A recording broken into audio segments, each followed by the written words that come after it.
Good evening and welcome to Tucker Carlson Tonight. Here's where we are. Tens of thousands of Americans continue to die in their prime from drug ODs.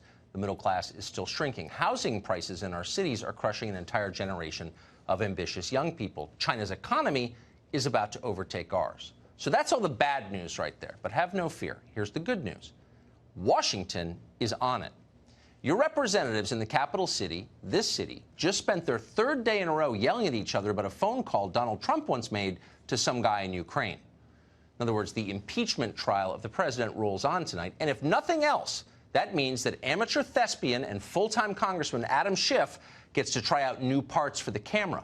Yesterday, you'll remember, Schiff played the role of wartime general, rallying the country in the face of an imminent military invasion. The Russians are coming, he squeaked. The Russians are coming. Watch. As one witness put it during our impeachment inquiry, the United States aids Ukraine and her people so that we can fight Russia over there and we don't have to fight Russia here. That's right, ladies and gentlemen. We could soon fight the Russians here, in St. Johnsbury, not St. Petersburg. Stock up on milk. Well, today, in a reprise of that performance, Schiff revived the character you just saw, but with a theological dimension.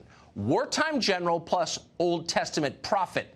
George Patton meets Jeremiah. Suddenly, Adam Schiff, that hero to secular America, was dropping references to God like the two were old friends. Thank God, Putin said, thank God nobody is accusing us anymore of interfering in U.S. elections. Now they're accusing Ukraine. Thank God, Putin says. I don't think we really want Vladimir Putin, our adversary, to be thanking God for the President of the United States,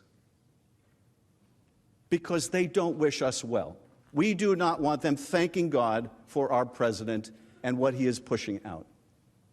We don't want them thanking God for withholding money from our ally. Now, say what you will, but as a piece of theater, it had literally everything.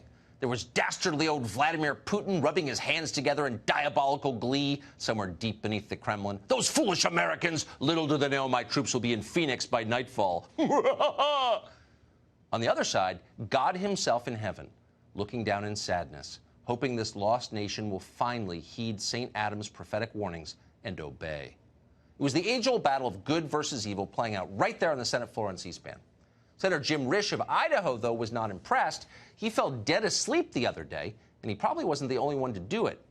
If it weren't for the fact that most senators can nap with their eyes open, it would be clear that the whole chamber has been unconscious since Monday. And can you blame him for that? It's interminable. And yet on cable news, it's like Christmas. America's newsrooms may be the last place in the English-speaking world where Adam Schiff is still considered impressive. To your average news anchor, Adam Schiff is not a bug-eyed hysteric. He's a statesman. Alexander Hamilton reborn. Get that man a musical.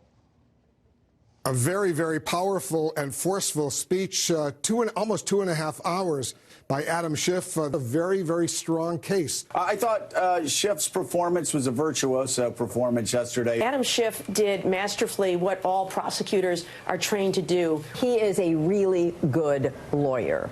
Period. End of discussion. And also, I thought Schiff did an exceptionally good job connecting his case to the founding fathers. I have to say, watching that, I thought Adam Schiff's opening was brilliant. This was a speech really aimed at the better angels. By most accounts, it was a virtuoso performance that drew praise from all sides yesterday. It was a stunning recitation of the facts. What did you think of the presentation by the lead House manager, Adam Schiff? I thought it was dazzling.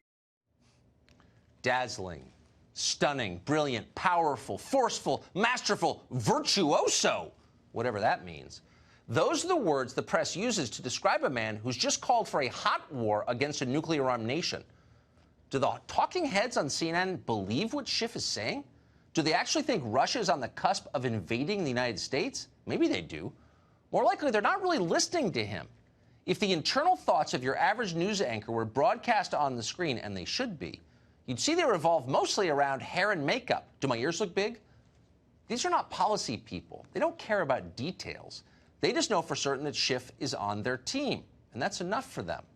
That's how they could spend the last few years studiously pretending that Adam Schiff is a serious person and not a wild-eyed conspiracy nut.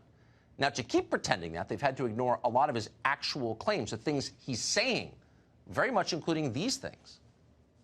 You can see evidence in plain sight on the issue of collusion, pretty compelling evidence. And there is significant evidence of collusion. There is ample evidence, and indeed there is, of collusion of people in the Trump campaign with the Russians. I think there's plenty of evidence of collusion or conspiracy. All of this is evidence of collusion. To Schiff, collusion was everywhere.